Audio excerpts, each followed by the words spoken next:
Nicklaus here today on another podcast called The Worst Jobs in the 1800s. Our first speaker here is Riley Klusner telling us about how he thinks chimney sweeps are the worst job from the 1800s.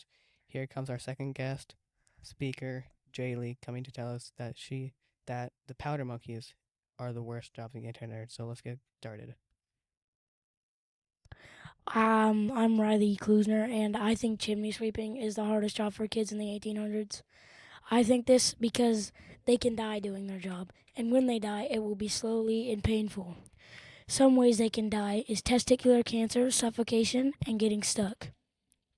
If the chimney sweepers, weren't working fast enough, their masters would either light a fire under them or send another chimney sweep down to poke them to make them work faster. This is why I think chimney sweeps are the hardest job for kids in the 1800s. Thank you, Riley, for telling us what you think. Jaylee, would you like to tell us what you think? What you think about the powder monkeys in the 1800s? Yes.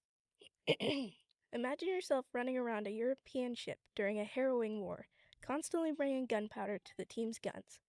That is the role of the poor young boys chosen to be powder monkeys. Back in England during the Victorian era, poor children were stolen or bought and forced to work. During most wars, England would have lost without their powder monkeys. They carried up to 40 pounds of gunpowder on their backs to the soldiers and ran back to the cabin. If any fire or bullets touched the powder, it would blow up, instantly killing the kids. When there was no war, for the kids were only fed enough to stay agile for running around the ship. They were poorly treated and were given little to no health care. In conclusion, the worst job for children in the 1800s was being a powder monkey. Thank you for that. Thank you for coming to this episode of Worst Jobs in the Internet. And I just wanted to say thank you to the guest listeners. So thank you, Riley and Jaylee, for coming to this episode.